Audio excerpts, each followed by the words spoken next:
this is Alan Presents. I'm Leanne, I'm going to be your host for this video, and Alan is going to be co-hosting. Yay. I'm just going to let her do all the work. Sounds about right. This one's full of jokes. Oh my goodness. So we have just finished watching WWE's latest Premium Live Event. Pleh. Summerslam 2022. Yes. So we're here to bring you our reactions. So our previous video would have been our predictions for this event. So feel free to go back and watch that. We'll put a link somewhere on the screen. And if you haven't watched SummerSlam and would like to, just a warning that this video is going to be full of spoilers because we are reacting to it, which we can't do without telling you what happened. Yeah. So watch that first if you care about that sort of thing. Otherwise, we'll be a little recap. We're just going to plow on through. So, I quite enjoyed this event. I think it's there's some ups and downs, but it's sort of a step up from what we've had recently. Yeah, so, I agree with that. It's a happy day. Should we dive straight into the first match? Yeah, let's do it. The event opened quite very suddenly, not suddenly, but like they went straight into the action with Becky Lynch versus Bianca Belair for the Raw Women's Championship. Yeah, I mean, I started having, and I think I mentioned it when we were watching it, is this feud's been built up on the 26 seconds thing from last year's SummerSlam. Where Becky Lynch returned and beat Bianca Belair 26 seconds, blah, blah, blah, blah, blah. We've heard it a million times, we don't hear it again. I kind of was wondering if they were going to go down the Daniel Bryan and Sheamus route. I can't remember which WrestleMania it was, but it was the same sort of thing. So they opened the show with I think it was the World Heavyweight title. Yeah. And Daniel Bryan was the champion. He came in and he had a part, like I think it was AJ Lee at the time, and they were having a little smooch, turned around, ref rang the bell, Sheamus bro kicked him and pinned him. It's like one of the shortest heavyweight championship matches of all time. Wow. And I felt that they were going to go down this route, but they didn't. No, they didn't. No, they had an actual match, so that was good. There were some moments that felt a little bit iffy, like they weren't quite warmed up, perhaps. Well, like Becky's knee pad things. Or knee well, that wasn't anything to or... do with being warmed up. Becky has knee cover trubs. Yeah, because she's got boots that are nearly knee high, and then they've got this like pointy bit at the top. But it's because it's not attached to anything. I don't think they're boots. Like, I think they're just coverings. Yeah, I don't think they're. Yeah. It's that sort of look. But they're just like flapping about, and then one sort of came loose, and she had to try and tie it back up during the match, and then it was flapping even more. It was a bit weird. Yeah. Interesting outfit choices. Yeah. And Belair as well had in her hair. She had it obviously usually tied back with the long braid. And she has these like diamante kind of designs all across this bit. But I think they must have been really irritating her because it was after the match finished and she was in the ring. She was like fiddling with them and seemed like pulling them off. I think they might have been either very itchy or painful or I don't know. So some wardrobe problems for both of them. But they both had a really good outing, and it was quite an enjoyable match to start the show with. Nothing super special, but it was a good match. I put given the build up and how annoying it was because it was just the same old thing and Becky demanding match after match after match. This was good. Yeah, it was. And there wasn't much of the hair stuff, which no. I'm starting to get really sick of. Yeah, it was like I think one or two moments where Becky sort of pulled her back by the hair, but they didn't make a big thing of it. They didn't sort of use it. We're still of the mindset that maybe Belair needs a change up of character, but I don't know. We'll see. I don't think there's any maybe about it. I personally think she needs a change of character. We shall see. I'm just kidding, but I'm old. It's old. It's all on yeah. board of it. So. So yeah, the finish in this match was Belair hitting a Spanish fly off the top. And then hitting a KOD on Becky Lynch and pinning her to win. So Bianca Belair retains. Yep. It's quite nice at the end of this match. We had Becky offering handshake. Yeah. And there's always that moment. That's just the door closing. Sorry about that. There's always that moment where you're like, is it a genuine handshake? Yeah. But this time it was. Even Bianca was kind of like. Yeah. But they shook hands and they hugged, and it was like a genuine moment of. This is done, we're good, everything's fine, I respect you. And then Becky leaves out the back way. Yeah, she goes over the timekeeper's desk area. So then you've got Belair celebrating in the ring. Yeah. Just drinking in the crowd a bit, itching her hair things. And then some music hits. Yeah. And out comes Bailey. Big pockets. I was going for something with that. I don't know what I was going for. She had these white combats with like massive pockets. It's great. Makes you think what's in them. Yep. She's still got a soccer mum haircut. Yep. And she's mouthing off at Bianca, and then some more music hits. Mm-hmm. Dakota Kai, who was released in April. Yeah. I'm guaranteeing you, this is Triple H's doing. It's gotta be. I guarantee you. I bet as soon as he took over creative, he was like, give me the phone now. Probably. So Dakota Kai comes out, stands by Bailey. They're both mouthing off. They're still like halfway down the ramp, which is, because it's a stadium, it's big. A long ramp with like a bend in it. Then some more music hits. Yeah. And it's Io Shirai. I can't remember what the announcer said. I did look into this. They changed her name to Io Sky. Io Sky. So I'm sure it wasn't that on the backdrop. It wasn't, because they're using her all. This must have been so last minute. Yeah. Like, you think Triple H has been in head of control, of creative control for like a week. Yeah, so they didn't have time to change the graphics, but her name is now Io Sky. It's now Io Sky. Okay. IYO space Sky. I think it had an E on it.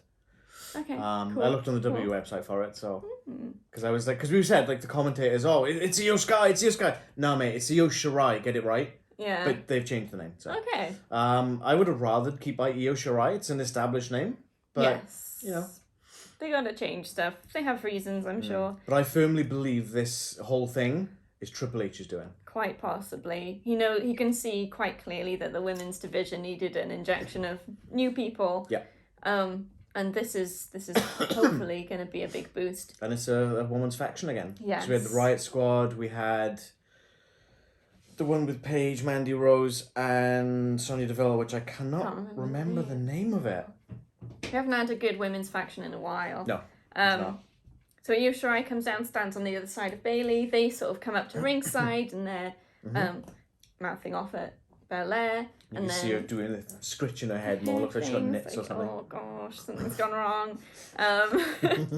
Bailey basically says something along the lines of, "You didn't think I'd just stay behind and let you keep that championship kind of business. So obviously going to be a challenger." Or, no, it's like, "You didn't think I'd come back on my own." Yeah. I've got like two of the best, blah blah blah. Yeah. Which she does, to be fair. Yeah, they're great. And then out from the back. But no, out from behind. Like, where the timekeeper's area was. Behind. Becky Lynch comes back out and stands next to Bianca Belair. Face turn. Yeah. They're friends now. Yeah. I guess it's that mutual respect, isn't it? Yeah. So. That was really cool. So I guess it's like they have that moment in the ring of the handshake and the hug, and Becky leaves the ring to allow Belair to have her moment, and then that moment's ruined. So then it's personal for both of them, because that's something that Becky allowed to happen in a way. Mm-hmm. So yeah, it was definitely exciting to see. Whilst this was a good opener, I feel that with all those sort of surprises coming out there, I feel that would have been better off a bit later down the card. But I guess depending on how late it was, middle area where people start to slump a little bit, which we did see in this. There was a couple of matches on the middle, which people didn't seem to be really into. Yeah. I feel if you put this there with Bailey coming back and then Dakota Kai coming back and the Io Shirai coming up, it's like whoa, and you get that energy back in the stadium, you know. So yeah, it was great, and it'll be amazing to see what they do with this and how they take it forwards into something new and exciting and fresh. Mm-hmm. Maybe we'll get those tag team championships back in for the ladies. Yes. Got more Still people. Still vacant.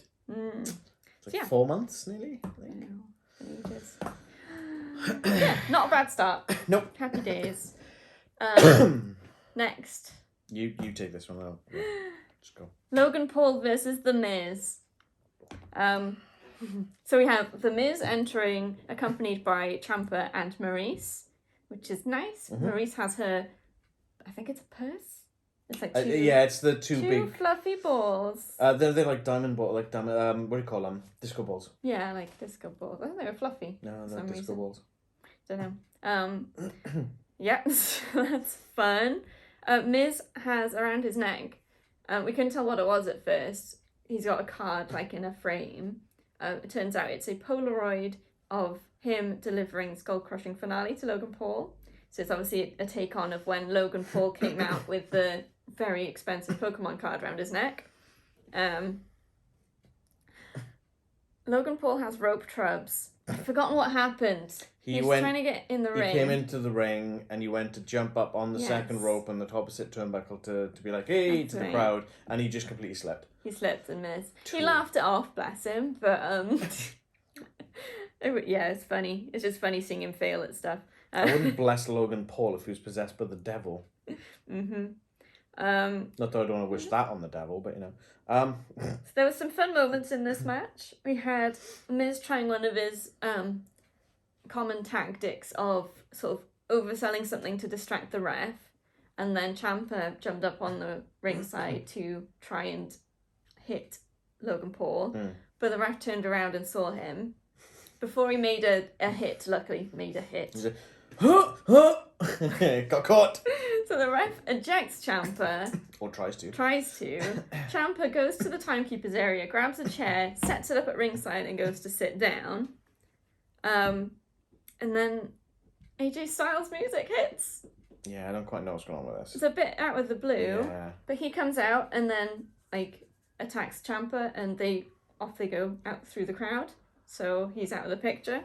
It does seem a bit strange. I don't remember there being anything between him and Logan Paul to be an ally, or between AJ and Ciampa to be enemies. The last thing I remember AJ doing was tagging with Dolph Ziggler against Theory and someone I can't remember. Yeah. That might have been The Miz. I don't know. I can't remember. Possibly. But yeah, it just seemed a bit out of place. Yeah. I thought it would have been more funny if Ciampa had a bit more time to find the ref on the outside. But there we go. What else did we have? Maurice distracting the ref so that he doesn't see that Logan Paul has Miz pinned. Yeah. And that led to Logan Paul arguing with the ref. Miz getting the Polaroid in a frame so that he can hit Logan Paul, who dodges. So the Miz nearly hits Maurice with it. And then there's obviously he's sort of staggered because he nearly hit his wife in the face, which allows Logan Paul to get the skull-crushing finale on the Miz, and he pins him to win. We didn't do a prediction from the first one. Yeah, we were right so far. We were right. And we're right about this one. Yeah. We thought Logan Paul would win. We weren't exactly happy about it. Miz carried him. I will say that Logan Paul did pull off some moves. He did do some stuff. Not all perfect, but it is clear that he has been training. I'm not saying that I like him. It's very hard to see Have through you got a new favourite? The sort of person that we know him to be. But there were other people. Leanne's new favourite. Other people on this card did a much worse job than he did. That's all I'll say. We'll get to it. But yeah, not exactly my favourite match. It wasn't terrible. Like you say, Miz made it more than it could have otherwise been. So yeah, Next done. match. Moving on. I'm done talking about that piece of crap. No. I don't mean The Miz. I mean the other guy. No, The Miz is awesome. Okay, we had a Brock Lesnar package. Mm-hmm. It's alright. I mean, they're leading up to the main event, so fine. Then we had a weird segment with Maximum Male Models, which is weird on its own.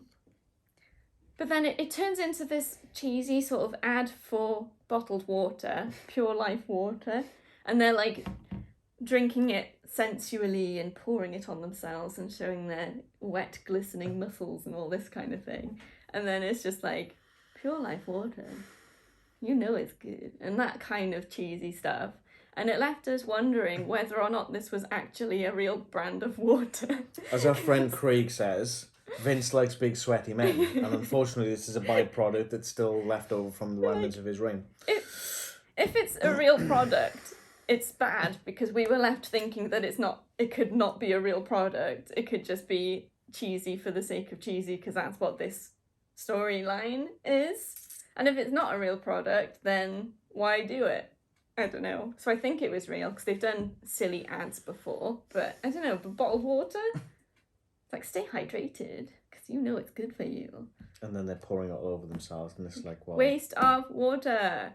There are droughts happening around the world. I know, it's weird. It was odd. And then that was basically the jam in the sandwich of main event packages. Because we then had the Roman Reigns package. The jam in the sandwich. Glad you didn't go down the meat analogy because that would have been weird. Yeah, I mean... let's not. Anyway. It's jam. Roman Reigns package. Sorry. It's good to have those recaps a bit more spread out, I think, because it can get really long if you had the Brock one and then the Roman one straight after. There's probably about 10 minutes of filler there. Yeah, so I like that they put something in the middle, kind of wish it was something else, but there we go. Then we move on to our next match. Theory versus Bobby Lashley for the WWE United States Championship. Yeah, it's alright. I don't like Theory. I'm sorry. I don't like many people on this card, apparently. Who do you prefer, Theory or Paul? I prefer Theory because he's an actual pro wrestler. There we go. Sorry, WWE superstar. How long until Triple H brings out the term wrestler? Oh, it'll happen. I mean, they've been saying belts a lot. Let's do it. Well, that's Cody Rhodes, and he doesn't mind getting fined for it, apparently. And then Michael Cole did say WWE fans. He did say fans. Not members of the WWE universe, which they've been doing for years. So maybe they're transitioning away from that. Maybe. I hope so. Just don't police what people say in that aspect, because why? Yeah. It just makes it feel unnatural. So, this match. The first thing is Theory attacks Bobby with the briefcase before the bell rings. Yes, yeah. Because it's Theory. He has a briefcase, he's going to use it. Well, wouldn't you if you got Bob Lashley staring you down? I know. How else are you going to beat him, right? Yeah. Unfair advantage is still an advantage. So you got Bobby obviously getting the upper hand pretty early after the bell rings because it's Bobby Lashley. Powerhouse. And at one point, Theory does go to the timekeeper's area and gets his briefcase and starts walking around the ring. He's like, I'm going, I don't need this. And then gets to the bottom of the ramp and there's Bobby Lashley. You see Austin through his face first and he's just like... and then it pans back and Lashley just standing there. It's like, yeah. Theory throws the briefcase at him. Lashley just swats it away. Crans in one. Yeah. That was brilliant. That was pretty good. Yeah, he's not going anywhere. Lashley keeps impressing me. Yeah. He's really coming into his own now. There was a time where you felt like Lashley was really overrated, isn't there? Not too long ago, maybe like last year or something. I think it's because MVP was doing all the talking, and they weren't giving Lashley that chance. Now he's on it. He's in it on his own, and he's having to do the talking. He's having to do the fighting on his own. There's no cheap tactics, no one-handed tactics, no Hurt Business stuff. Even though the Hurt Business was a great dynamic team, Bobby Lashley never needed that. No, he never needed MVP. The standing on the podium thing's a little weird, but it's a thing. Especially when it's halfway down the aisleway and it's daylight. Yeah, and he does the point thing, and then you wait a couple of seconds, and then the fireworks. I think the firework guy missed his cue. But there we go. That was fun. We did have Lashley trying to spear Theory and going into the turnbuckle. And we were like, oh no, what's going to happen? But when Theory does try to take advantage, Lashley catches him and just lifts him up. In midair. Midair. And you could tell that, you can see how heavy Theory might be by the look on Lashley's face. But he is doing it. He's just like... Got him. So then he drops him down, gets the hurt lock, and Theory taps. Yeah. So Lashley wins. Yeah. Have we had that right? We had that right. We're doing well. It wasn't a bad match. No, it could have been worse. It was quite enjoyable. mainly because we get to see Theory getting beat up again, which is like my favourite pastime. It's not right even now. just that. It's Lashley is a big guy. Theory is not as big as Lashley, nowhere near it. But yet you still had a credible feeling that Theory might have pulled one out. Yeah, definitely. You know, and it's when you go into a match like that and you've got someone as small as Theory and someone as big as Lashley, it's that David Goliath scenario, you know, and you just feel, well, there's no way Theory can win this. But then he starts pulling the underhanded tactics and he's getting the upper hand, and it's like, okay, and that kind of keeps you invested. Yeah. Even though you don't like Theory, it gets you invested. Definitely. And I was absolutely more invested in this match than I was the one with Miz, unfortunately, because Miz is one of my faves. Yeah. And I'm really annoyed that Miz got stuck in that position because he could have had a great match on SummerSlam. He could be fighting someone like Seth Rollins. Imagine that match. That would be good. Yeah, there will always be decisions that shouldn't be made. All right, so we got that one right. Yep. And next we had Judgment Day versus the Mysterios in a no disqualification tag match. Yep. So Dominic had on the back of his outfit his initials, and I don't know like the age range of our viewers to know if this is gonna come across, but obviously it says DM, and that just makes me think of Danger Mouse. Danger Mouse. Because DM, it's like the logo would have DM and it's Danger Mouse. He's got it on his outfit. And I think is it yellow and red, the colours of the Danger Mouse logo? I think so, and Dominic was in yellow. And there was red bits, I think. He's Danger Mouse, which means that Rey Mysterio, in my mind, is Penfold, and I think that fits really well. He's small. It's about the right height ratio, isn't it? He's a little bit dorky. So, yeah, we're going to refer to them as Danger Mouse and Penfold for the rest of this recap.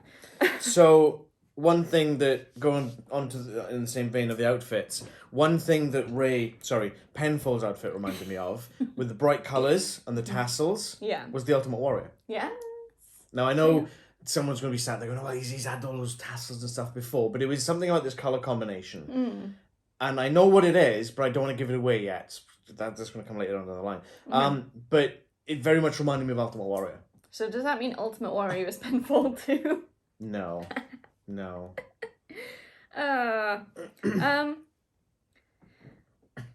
Sorry. I keep seeing... It's always autocorrect. Like, what on earth did I type? It's fine. So there's one moment where Danger Mouse and Penfold are going for the 619 against both Finn Balor and... My brain. Damian Priest. Sorry. But yeah, Rhea Ripley pulls them out of the way and slams Danger Mouse into the apron. Oh, that looked nasty. It did look pretty nasty. So I like that Rhea Ripley's getting involved. Yeah. Well, she's back now, so. She is back. She is good. I remember it wasn't in this event, but a previous event, I saw a sign that said Rhea Ripley scares me and I love it. Oh, yeah, I remember that one. I think it was on Raw. I think it was on Raw last week. So that was good. And then it looked after that like Judgment Day were going to win. But then some music hits. The lights went out first. The lights went out. Went all pitch black. And we look at I think it's like the mid part of the ramp. I'm not sure. No, it's right at the screen. It's right at the screen.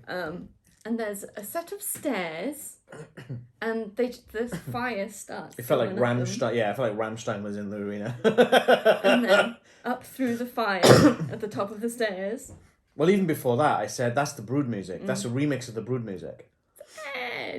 Edge is back again. In a totally badass red leather jacket that was studded to hell and back. Yeah, got short hair. It's got sunglasses on. Well, he cut his hair before with the Judgment Day, yeah. so. He's got sunglasses on probably just because the fire is bright. It's a throwback to the Brood. Yeah.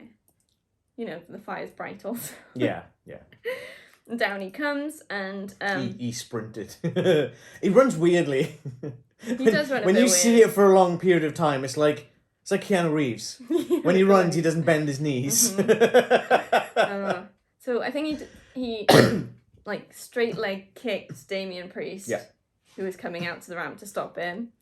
Spears Edge. Then spears Damian Priest. So Edge spears Edge. Sorry. Spears Finn Balor. Do you see what I'm working with here?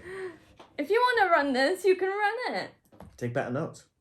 Oh! I wrote that he spears Finn. What? I just said it different. Come on. So then he spears Damian Priest. Yeah, who just got back in the ring. And then sets Finn up on the ropes to have a 619 by Danger Mouse and Penfold. They deliver it, and Penfold covers Finn Balor for the win. Didn't he do was it just off the 619 or did he do a springboard off the top as well? Did he kind of... I think they just did the 619, but because usually a 619 usually has a springboard splash, so I can't remember. Maybe I missed that when I was laughing about Penfold. So I don't know what it was, but I felt this match was missing something. Yeah, I can see that. And I don't know what it is. Yeah, it wasn't... It didn't grip me as it should have. I wonder whether Balor and Priest need more tag team tactics. Maybe. They do just... like the distraction thing and that sort of thing, but I don't think they do much tandem work. I think they needed to make this feud run a bit longer. Yeah. And have Judgment Day steamroll to make Judgment Day a credible threat. I think that might be what it is. Maybe the Judgment Day wasn't that much of a threat. Yeah. One other thing I put is it's a no disqualification match. Why are people standing on the apron waiting for a tag when there's no disqualifications? That annoyed me a little bit. Because it's a bit like, because you still get a pinfall, so there has to be a legal man to have the pinfall, otherwise the ref doesn't know who to count for. But that doesn't mean the other people can't be in the ring also brawling and getting in the way. It's a bit funny. Yeah, it was weird. It's like, ooh, let's follow the rules. There are no rules. Yeah. Yeah, totally get that. Yeah, unfortunately, Danger Mouse did not turn on Penfold. No. Like I said, would be really good. Yeah. I think that would have been really cool. So does that mean I got it right and you got it wrong? It's fine, okay. I'm winning. And all the other ones we had the same, so does that mean I've definitely won? I've definitely won. We'll see if you've had a clean sweep or not. No looking. Oh. No looking. That's cheating. That's cheating. Gotta hold this like this now, you haven't have to hide your test from me so I can't cheat. Hang on. Okay. So next we had a video package for Kevin Owens. It's one we've seen before. It's fine. I mean, he wasn't involved in the event. I think it was around this time, and just to sort of, I like it when they put them in the stadiums, and you start off and it's daylight. Yeah. And it progressively gets darker through the evening or the event or whatever, and I kind of like that. And I think it's around this time it started getting a bit darker. Yeah. But I think the problem with today's WWE is that they put too many lights on. Yes. So you do kind of lose a bit of that. Yeah, it's nice to have the focus on the ring. Yeah. You can see some people in the crowd, but not like the whole crowd. Because like the first sort of event I saw on pay-per-view, as it were, was SummerSlam 92. And that was in Wembley. And that was open air. Wembley's got an open roof. And I remember it being all bright for like the first half. And then I think it was the Macho Man Ultimate Warrior match, and they come down and it's all of a sudden gone really dark, and the focus is on these bright coloured individuals instead of everything. Yeah. And I always remember that. That's always stuck out in my head. Adds to the atmosphere. And I really like that. Yeah, I really like that. You know what you're not going to really like? What? This next match. Oh no, here we go. Yeah. Okay, I just seen what it was. Yeah, carry on. Yeah. We have Pat McAfee versus Happy Corbin. Oh. Just even right from the start, I was out. So, Corbin's entrance to his music. He's halfway down, and then you start hearing, not a chant, like a sing-song of Bum Ass Corbin. That is clearly done by a male voice choir. And you see this male voice choir up in like a box at the top of the stadium, and there's like a couple of like really going for it, and they're just chanting it, and it sounds like they're trying to get a chant started, but it's such a slow one, and with a long gap between each phrase. It's like Bum Ass Corbin, and then a long gap, and then they go again. It's like that's not gonna do it. Bum Ass Corbin. It's like that kind of timing. Yeah. It's really slow. But then it transitions into what I think is Pat McAfee's entrance music now. But I mean, that was really slow and simple anyway. And just like Pat McAfee. Hey! I honestly felt sorry for the choir. Yeah. Because you had one, and he was doing the music and chat, and he's like loving it. It's like, oh mate, you're making yourself look like an idiot. These guys probably sing really beautiful things most of the time, and they're here just doing some weird. I feel their entrance chant. that could have been better for Judgment Day's entrance, because you've got that almost choral music at the beginning of that. Definitely could have worked so much better elsewhere, but there we go. They probably got free tickets.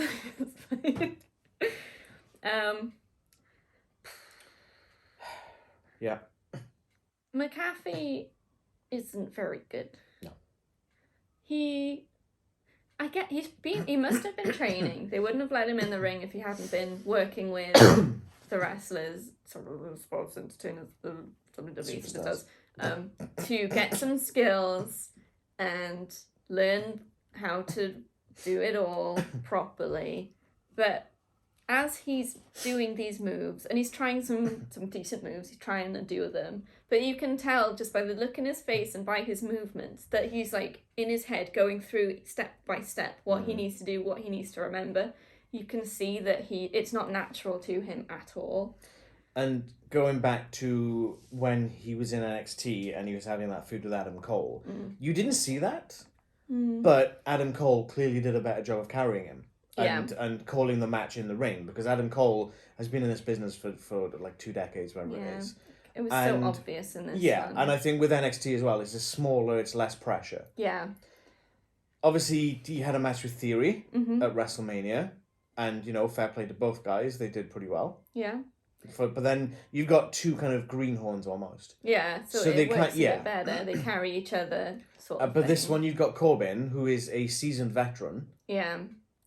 It was just so obvious, and it wasn't a very fast-paced match, so I think it made those moments stand out a bit more. Yeah. So it's a bit disappointing. It's like, fair enough, like, have some fun, get in the ring every now and then and have a match if you want. I'd really prefer if it wasn't at a pay-per-view where that time is so precious. What they need to do is, they used to do this thing called Saturday Night Main Event. And it used to be maybe every 4 months or something. It's like a TV special. Yeah. Like, Tangent, AEW's Battle of the Belts. They've done 2 of them this year, they've announced the 3rd one. Have something like that, Saturday Night's Main Event. Oh, we're going to have Pat McAfee versus Happy Corbin. It's more like that works better. Novelty stuff. Yeah, not on one of the big 4 premium live events of the year. Yeah, and you've got so many people that haven't got a slot. And deserve a slot. So what's next? The Survivor Series, the next one of the big 4. Is it going to be Team McAfee versus Team Corbin or something? There was a ref bump. The ref bump that looked really natural. That was all on Corbin and the ref. Yeah, absolutely. But then McAfee, obviously taking advantage, delivers a low blow from behind to Corbin. But he took so long, you knew it was coming. Even that looked unnatural and too much thought out. There's playing to the crowd. There's playing more to the crowd, and then there's you look stupid in what you're doing right now. Yep. This was beyond that. It was pretty bad. I mean, I'm gonna say it. It made Logan Paul look good. It's true. I can't. In comparison. Yeah, I can't. He did a great job. Yeah, I can't. But it upsets me that. Yeah, that really upsets me. So following on from that low blow that we talked about, he did some sort of move that was kind of like a sunset bomb, possibly, but not quite right. So it looked janky as hell. Not sure what happened, but he did it on Corbin and pinned for the win. Pat McAfee won. And Corbin looks worse than ever now. Yeah. The one other thing that really bugged me about this match, right from the offset, there's this football player and that football player and this football player and that football player, and that's all it was throughout pretty much the entire commentary. Yeah, they used to play football, okay. Well, no, they're on about the ones in attendance, and this guy must be so proud of McAfee, and this guy must be hating Corbin, and it's like, how about sticking to the WWE commentary, the sports entertainment or wrestling, God forbid I say the word, commentary. Yeah. There are people in the world who don't like American football, who don't follow NFL, who don't know who any of these names are. You're just making those people more distance from the match. Yeah, definitely. Just that's like, right, have WWE talking all about these New Japan Pro Wrestling guys when WWE audiences are only watching, let's just for example say, let's say that the WWE only watch WWE, talking about all these New Japan Wrestling guys when no one's going to have a clue what anyone's talking about. Yeah. It's the exact same principle. It's going to tune you out of that match completely. And given there was Pat McAfee in the match in the first place, I was already half tuned out anyway. Yep. So yeah, not a great match. I think we got that one right though, didn't we? Predictions-wise. Too obvious. So next... Drew McIntyre comes out. This is weird. I'm not sure why. I think they're just trying to get all the names on the event. Yeah, well, where's Shinsuke Nakamura? And obviously he's doing Clash of the Castle, so he's talking about that. I'm still annoyed they went for Drew and not Sheamus. Yeah. So he does some weird joke about the Reigns versus Lesnar match because they've been saying it's the last time ever. Oh, yeah. He said like it's the first time. For the first time, Brock versus Roman Reigns, and you can see it. So he's like, in Nashville. And there's this long spiel about how to make it the first, but I don't think it was an actual mistake what he said. No, it was a joke. It was planted. I don't know. It sounded a bit weird. I think personally, I think that was a way of Triple H putting his stamp on. We've seen this too many times. Let it die. Mm-hmm. I personally think that was Triple H. Possibly. But then it's part of this thing of it's the first time for this, and this. Yeah. It's like it's the first time it's happened in front of. It goes to a kid in the audience. What's your name? It says it's the first time in front of Colt, and then you get a Colt chant, and that's quite. That kid looked so awkward as well. The kid looked really awkward. He's like, what is happening? He's not Nicholas, though, is he? He's not Nicholas. And then Drew goes, so now I'm going to raise my magic sword and we'll see what happens. And Help me count down. And the countdown, 3, 2, 1. It raises the sword. A couple of seconds later, some underwhelming fireworks. Yeah, they were pretty naff. Great. I think their magic's wearing off.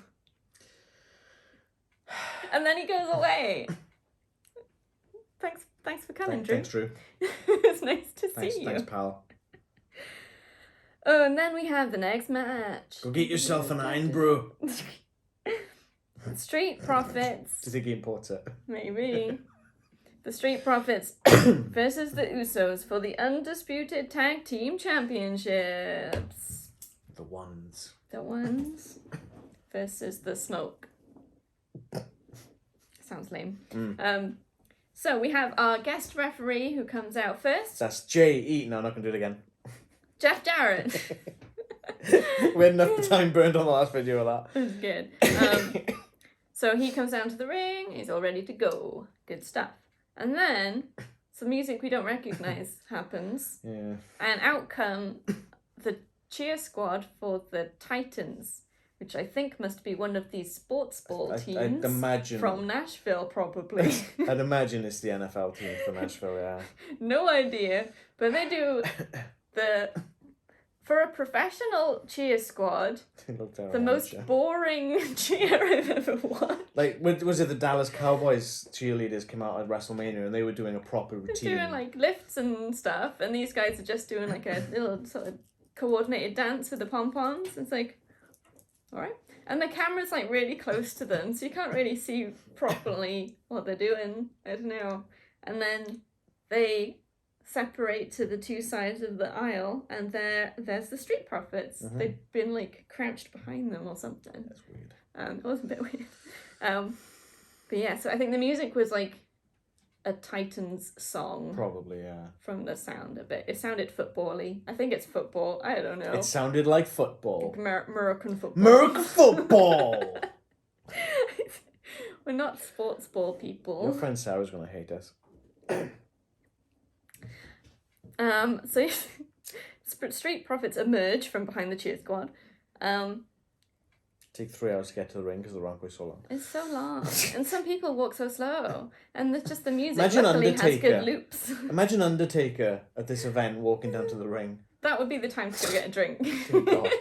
It's like the time of WrestleMania when that ramp was probably twice as long as that, and they had him emerge from the centre instead. Because he's in the gimmick and he's walking slowly to the ring. you can't just jog. It wouldn't look right. Nope. Undertaker. I quite enjoyed this match. Yeah. This was a big improvement over the Money in the Bank one. Yeah, it was. There was a lot of good storytelling throughout from everyone involved. Straight from the beginning with Jeff Jarrett as well. Mm-hmm. He was like straight down the line, getting right in there. Yeah. Just like counting instantly the moment they're in the corner, that sort of thing. Dragging them out when he's at 5. You gotta listen to me. It's like very physically dragging them out, and usually the ref's like, no, come on, off you go. please, sir, please. It was pretty good. I've sort of gone straight to the end. You can tell when I don't write as much either, there's a lot of stuff happening that I know I need to get down, or I'm engaged in the match and sort of forget to write stuff. But, I mean, they're all really, really talented, and it shows in this match, and it was enjoyable and engaging. The crowd were in it. This just goes to show, like, people are going, oh, the Money in the Bank match is an instant classic. No, it really wasn't. It was trash. Watch this match instead. Yeah, there's so many better matches.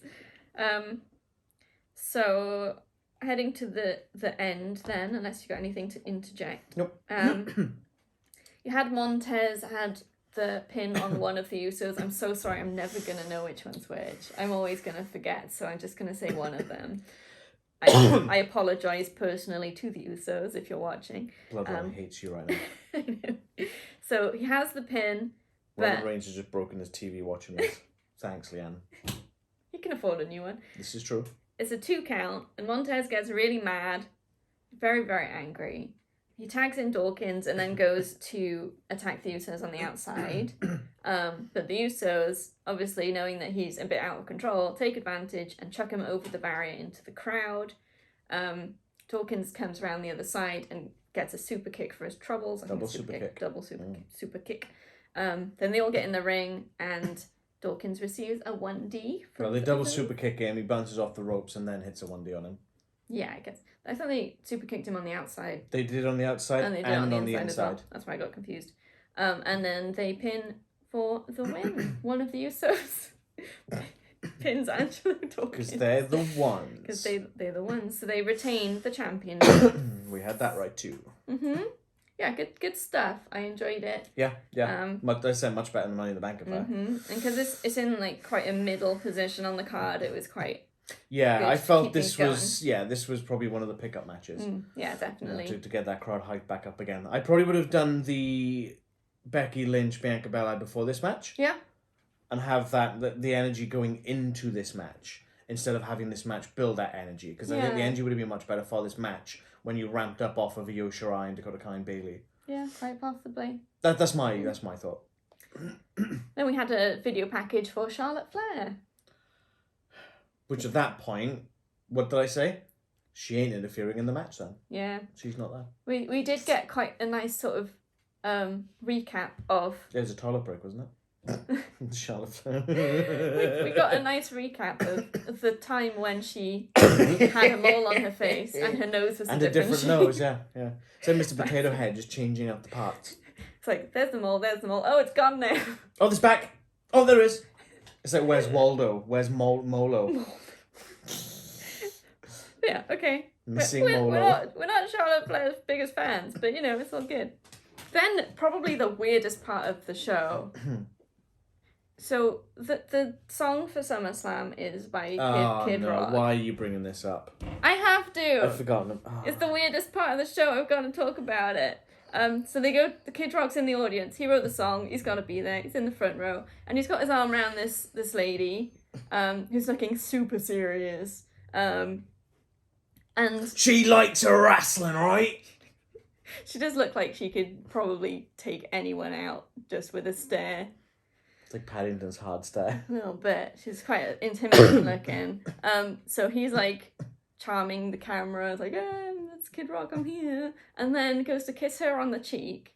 And she then like turns to him with her tongue already out. And they do this make-out thing on camera with like obvious tongue. And it was really gross. It's like, come on, mate. This isn't kiss cam.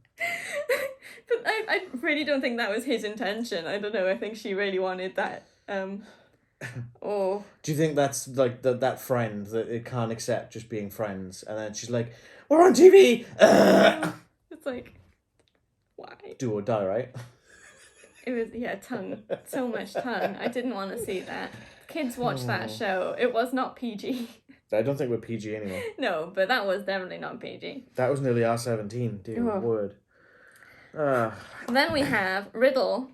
Oh yeah. Who runs out from the crowd and security trying to stop him. He's got kinesio tape all over his arm and shoulder. Yes, so his shoulder's all beat up because they were going to have a match, but he's not cleared, so he couldn't. So he comes out and he's like yelling for Rollins to come out because he still wants to fight him because he hates him.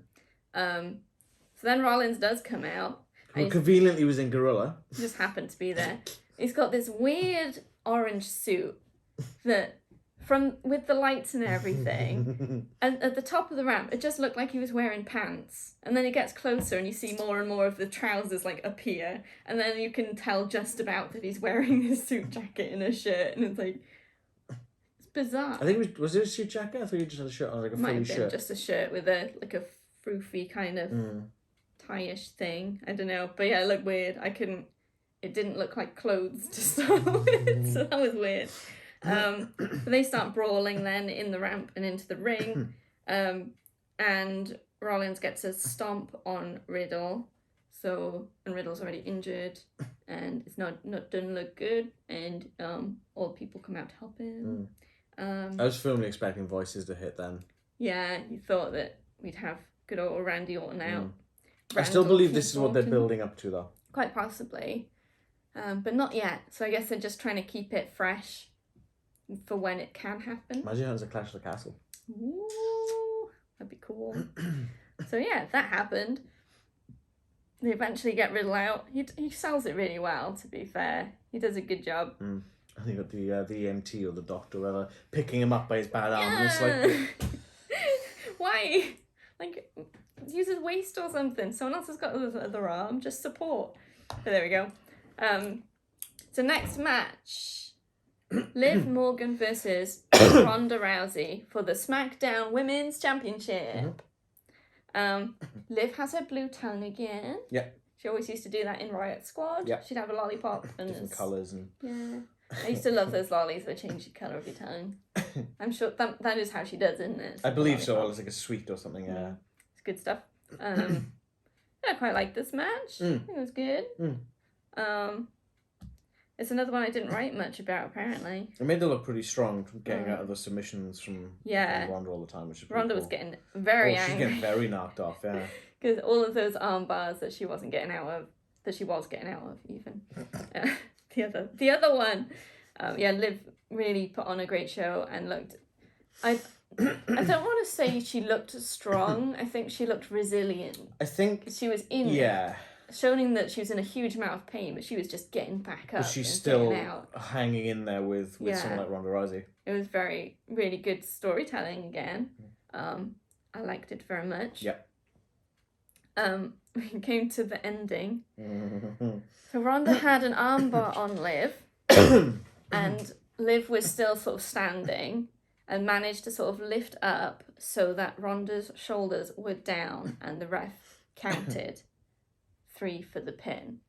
But you could tell on the angle the camera was on then, most people are looking at the shoulders because that's the focus point. The ref's looking at the shoulders because that's what they need to see. But at the top, Liv's tapping at like 2.5. 2.5. But obviously the ref wouldn't see it. He's focused on that. Yeah. Because they're standing. She's what, like 5.5 foot, say? I only saw it because I just glanced up for a split second and saw a motion on her As you said, I think she was tapping. Like, what? And yeah, she was tapping. They did some replays to show different angles. And yeah, she definitely was. So, obviously, Ronda is not happy. And she goes nuclear. She goes nuclear. Attacks Liv, obviously. And then attacks the ref. I think sort of understandably. But at the same time, you've got to understand that they have to be focusing on the shoulders because that's how they tell if there's a kick out or not. So there's no way he would have seen it. So I'm wondering now if she gets a suspension. Yeah, because it wasn't just a push on the ref. She had him like in a submission move for a bit. Because I don't want to see the match again this soon. No. So if they suspend her for a bit and then bring her back after there's been like an investigation. Yeah, a couple of months, like maybe a couple of months away. Yeah, so then she's fighting other challengers. She holds the title, and then in comes Ronda again. It's like, uh-oh. Yeah. But at that point, Liv Morgan's more seasoned. Mm-hmm. You know? Yeah, and I think that's a bit more credible of a threat to Ronda. Yeah, I like that idea. It was definitely an interesting end to the match. You see a lot of like, especially lately, the shoulder was up the whole time sort of thing. Like twice in a row. But I haven't seen, I don't think, a tap at the same time as a pin. I feel that I have seen it at some point, but I can't think of a specific. I'm pretty sure I have seen something like this before. Yeah. But I guess quite often it'll be in view of the ref, and this was not. So it's sort of what call could be made. I guess the only call is there was a tap, so you can have a rematch at some point. But yeah, hopefully not too soon. We got that one right? Yep. Liv Morgan retains. Then we have Kane coming out. The Mayor of Knoxville. To announce the attendance record, which is 48,449. Lots of people. And that's where the fan thing happened. They said fan instead of member of the WWE Universe. That's right. And then he sort of drops the mic, shrugs, and then does the Kane thing with the fire coming out of the ring posts. It's like might as well. All right, well, let's see if it still works. Thanks for coming, Kane. Bye-bye. I mean, it's just a jaunt from his own. Yeah, it's just... All right, then. I think it's about time. It's time! For Leanne, signs of the PLE. Leanne, signs of the PLE. Pleh. Signs seem to be getting better. Or at least... There was a very rough time, as you can see by the state of the sign, where there weren't many. But this time there were quite a lot that I'd written down, varying levels of interestingness. You had your usual, acknowledge me. I love Roman. Hi, Grandma. And am I on TV? Brock. Oh, I bet not, because you might have that on there. It didn't make the top 3. Brock suplex in like messy spray paint writing. There's some good stuff. So in my top 3, number 3 this time was any honorable mentions? I don't think I could do. There's a We Heart Sasha fan. We Heart Sasha sign that got on camera a few times, which I was quite surprised about. They probably had so much of a backlash for blanking out that one sign that one time. Oh yeah. We had a Tobey Maguire is the best Spider-Man. Debatable, but everyone's entitled to their opinions. He's not the worst. Final Fantasy VII is the best one, which you agree with. That's fine. But 3rd place, I've put I want both to win. I thought that was just a nice way of... They're just there to have fun. They just want to see some good wrestling. I don't know how both could win, but, you know... Yeah. You can support multiple people, that's fine, if you can't choose. I thought it was a nice one. Okay. 2nd place, I've put in, it might be a bit political, I don't know. Oh, here we go. It's going to get us cancelled. Pro-science, pro-choice, pro-wrestling. I know that abortion law is a huge topic at the moment, especially in America, and I think it's a really important one, and not one that I would want to stay silent on, because I'm firmly pro-choice and pro-protecting women's health.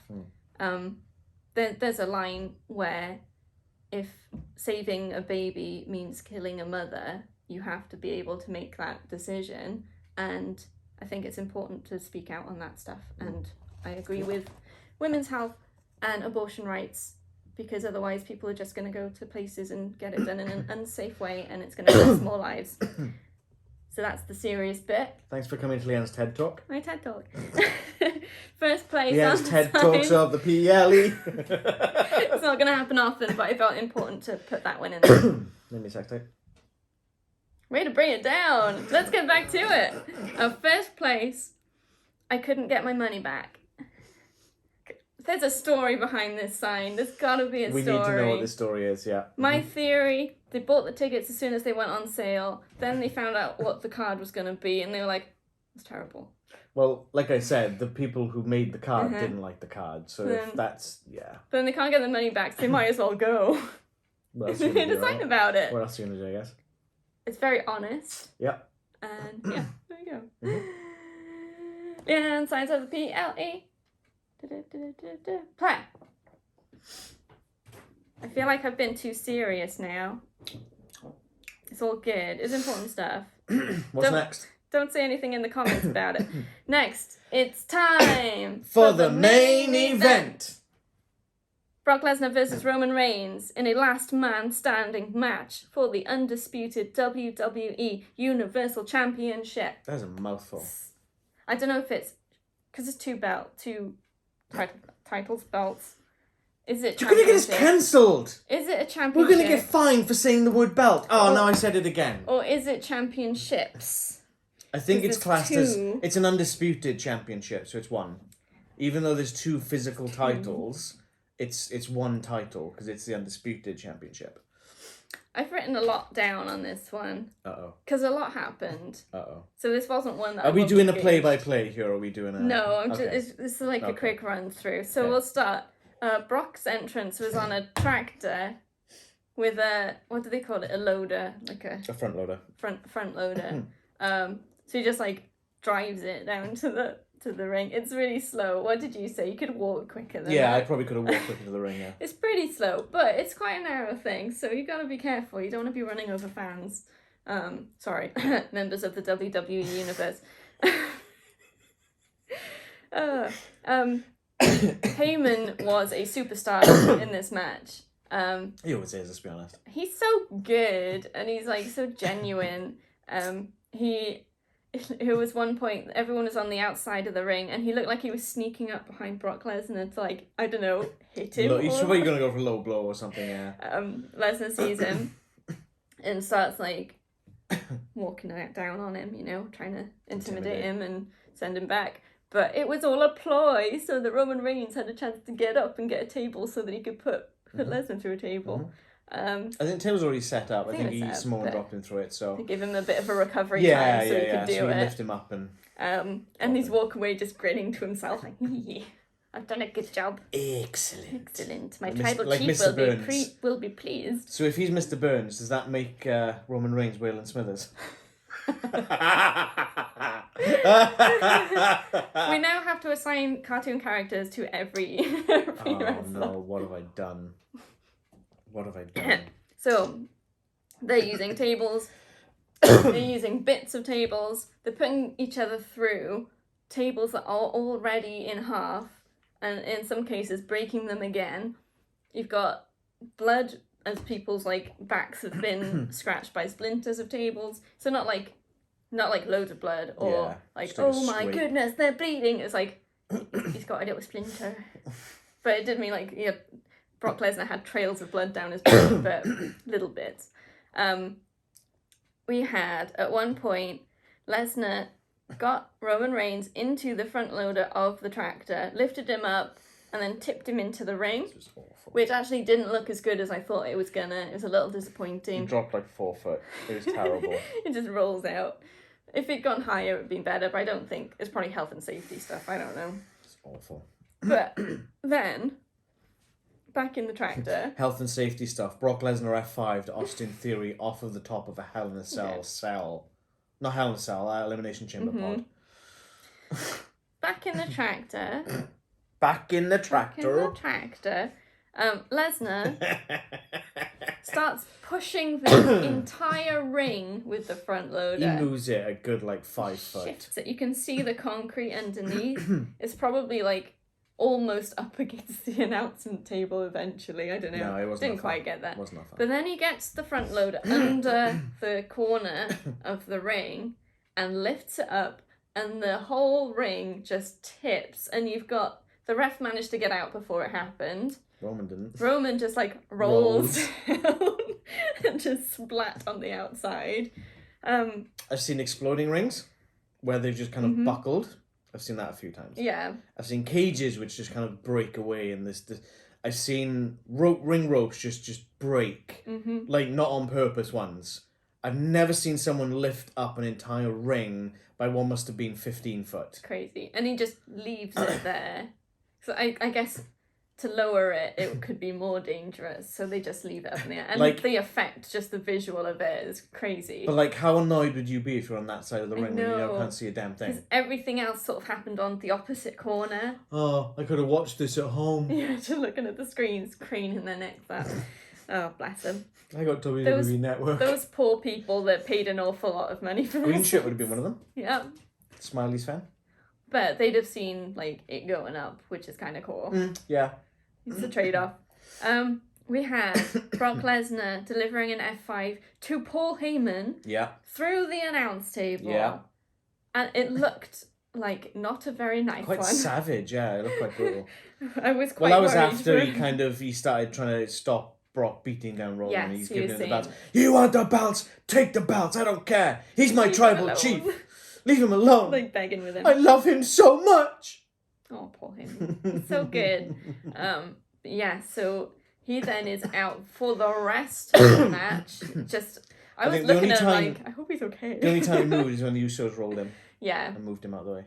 Just like moving out the way. Just kicking him. Just roll. Then so it gets to a point where both Heyman, Lesnar and Reigns have been down for the ref's 8 counts, because obviously he has to get to 10 for someone to be out. So they've been out for 8. They managed to both get up. They both flop back down onto the floor, and then Theory's music hits.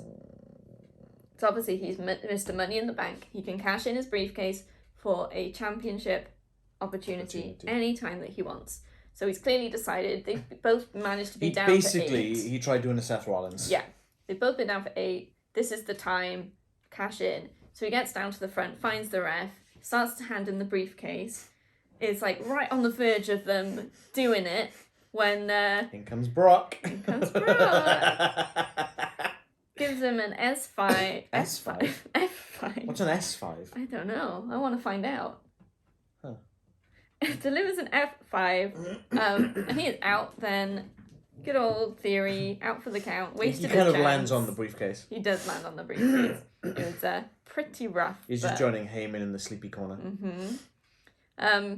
So then we have a long sort of, well, not really long, but a sequence where Reigns is delivering spears and hitting with belts and briefcases to Lesnar, and he's doing like a couple of things and then standing back, and there's like an 8 count, and up he gets. Like 8 every time, 8 or 9 a couple of times, I think he got 9 up a couple at. of times, yeah. And he's getting really frustrated, and I mean, he would. Lesnar's just getting through it and getting up. But what I felt was good in this one, because we've seen many times before where they'll stay completely motionless until 9, and then they will jump up as if nothing has happened. But throughout this whole match, even right at the start, if they were down and getting back up, it was a struggle. Some squirmy moving. Yeah, like using the ropes to just get your feet underneath you just to break the count, and then you can relax a bit. And both of them did an amazing job at selling it this whole match, which is great. So eventually you get Lesnar on the ground, and they just start burying him with stuff, because he's just going to keep getting up. So you got bits of announce tables, you've got an office chair from the timekeeper's corner, like a crate of something. Yeah, I don't know what guess that it was water for the announcers. So the ref's just counting, and you've got Roman Reigns and the Usos. Oh yeah, the Usos showed up, obviously. Just loading stuff on, and then Roman Reigns stands on top of the pile with Lesnar underneath, probably in a lot of pain, you'd imagine. 10 count, Roman Reigns retains. And while I'm sad about that result, I'm not sad about this match. I really enjoyed it. Okay. I didn't think it was the best. No? No. it just seemed to start too chaotic. I feel that, no, I get it, last man standing. I feel the tractor hovering over the ring kind of lessened a lot of the stuff they could have done. I feel they should have done a lot more stuff in the ring at the start to weaken each other up a little bit before bringing out like concrete and going with the concrete and the fan area and then the tables and the chairs and the belts and stuff. Yeah, I get that. I also felt there was too much dead time in this match. Yeah. I do get that, because there is a lot of waiting for 8. Even right at the beginning, it's like, oh, he's been knocked down, and they get to like a 7 count, and it's like, the match has just started. Yeah, I did find having the tractor, because you had the top loader, when Brock entered the ring, he did it by having the top loader above the ring, he climbed up and jumped down. So then you've got this. He jumped onto Roman as well. He jumped onto Roman. So you've got this thing, like at head level, in the ring pretty much, and I was just staring at it like someone's gonna hurt themselves. Someone's gonna get decapitated. And then they sort of moved it a bit, and it was still like, I don't know, it didn't look safe, but I mean they worked around it. I enjoyed the match, but I can see where you're coming from with the dead space and that sort of thing. So, there were 8 suplexes, and that's counting belly to belly and things like that. Yeah, miscellaneous. I might have missed some, because I kept falling behind. It was a bit chaotic. Yeah, but yeah, roughly 8. Didn't make double digits this time. Yeah, it's not a suplex city. It's maybe a suplex town. Suplex apartment block? Apartment block. It's something. Let us know what you think it is in the comments below. What standard of suplex help us is make this? the scale of suplex. Yeah. The suplex scale. The suplex scale. Yeah. Okay. So that was Summerslam. It's definitely a step up from recent premium live events. Yeah. And hopefully a step in the right direction, and it's going to keep going up. Yeah. Because Triple H can make changes. He can't do everything at once. No. And there's clearly been some changes made already that have elevated it. Yeah. And I just can't wait to see how it moves upwards. Look at us being positive about WWE. I know. Makes a change. Favourite match? I'm going to say Lesnar versus Reigns. I got into it. Yeah. And I did feel like Paul Heyman is always the best part of the bloodline. Yeah. He just makes it. But yeah, I wasn't expecting to enjoy a Roman Reigns match as much as I enjoyed that, so maybe it took me by surprise, but yeah, I liked it. My favourite. How about you? Cool. I think if to be me pick, I had to pick the other bloodline match, the Usos and the Street Profits. Yeah. Because I think after that Money in the Bank match, I was like, well, this isn't going to be great, and they put on a really great match. They did. I don't know if they just watched the stuff and made improvements or just had a bad time then. Yeah, so I think for me that was the best match. Yeah. Least favourite? Do you have a least favourite? Well, it's easy, isn't it? It's McAfee versus Corbin. Yeah, I'll give you that one. I don't want to say the other one, but yeah, at least you think the other one. Well, no, at least he put on a bit of a show, like you said, unlike McAfee, who just McGaffed. Yeah, he did a bit. Your least favourite? McAfee Corbin. Yeah. You had a clean sweep this time.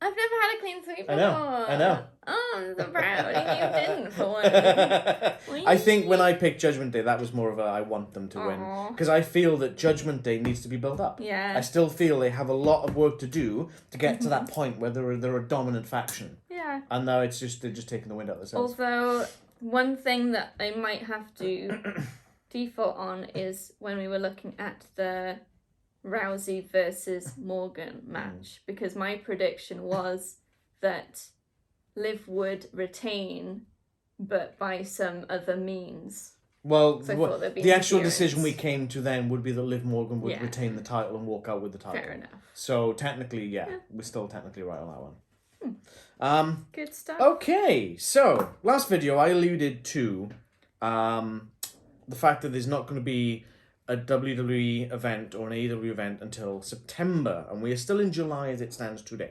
So, let's play a game, Leanne, of how much attention have you been paying? Not enough. Okay, what's the next WWE PLE?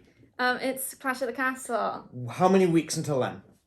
They said it like 3 times on SummerSlam. It's like 5. 5 weeks. Bingo. Correct. Okay, so 5 weeks is a long way to go. Yes. With a gap in wrestling content, and some of our viewers might like that, and so, but we enjoy watching wrestling stuff. Mm-hmm.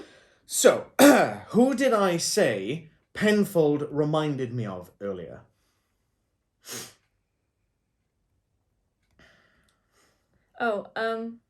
Ultimate Warrior. Okay, yeah, good. And I also said then, I liked the fact that it was open with the daylight. Yeah. Like which event? Was it Hell in the Cell? No, it was not. Okay, so Clash of the Castle is a very big event for Wales and a very big event for the UK in general. Mm-hmm. Why?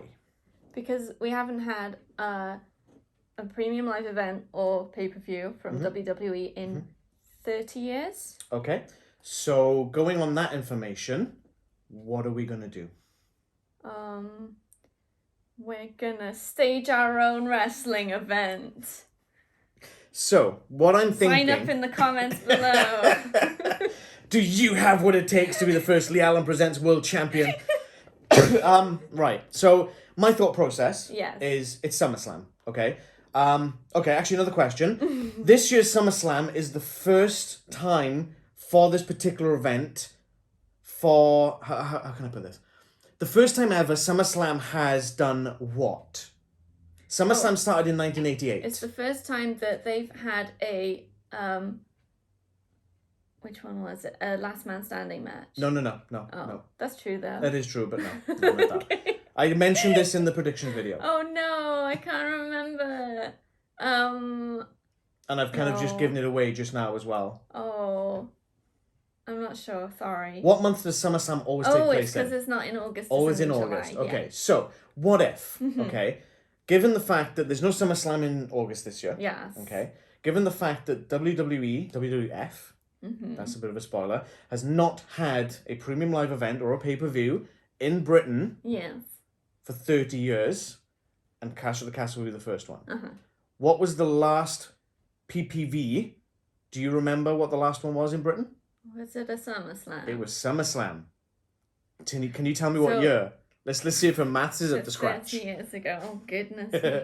2022. Is it 1992? Yes. How old are you, Leah? That would be the easiest way to look at it.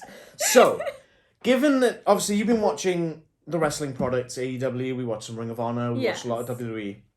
You feel that you have a grasp of today's current wrestling. Yeah. How about we go back and watch SummerSlam 1992 and do your reactions from that? That sounds good. Let's do that. That's my idea. Yes, that'll come to you sometime in August. Yes, so that's what we're going to do. Yeah. So we're going to go back, because I said this was my first actual pay-per-view that I ever watched. It was in Wembley. I was in London at the time. My family members I stayed with did not know, so they didn't get tickets. And I was like, no! Aww. But as I said, I recorded it off the TV on Sky Sports at that point, and I played that videotape to death. Yeah. But yeah, we're going to watch SummerSlam 1992. Nice. There's not going to be a build-up because Monday Night Raw wasn't a thing back then. Smackdown wasn't a thing back then. It was Superstars or Wrestling Challenge. We're not going to watch all the back stuff. So we'll go in. You're going to pretty much go in blind. You'll recognize some faces. Yep. You won't recognize others. Anything relevant that you probably should know, I'll obviously let you know. But we're going to go into it and see how you feel that product lines up to today's product. Okay.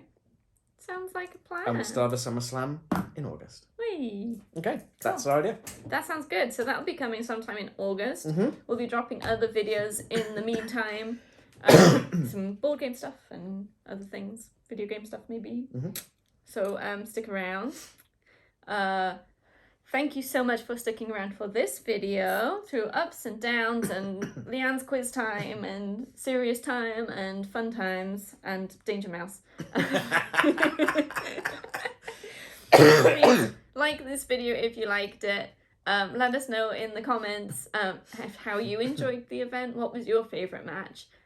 What's your favourite SummerSlam? What's your favourite SummerSlam? Are you going to Clash at the Castle? Let us know. We might see you there. Subscribe to the channel, hit that bell to be notified when we drop new videos. Follow us on socials. Our details are in the video description below.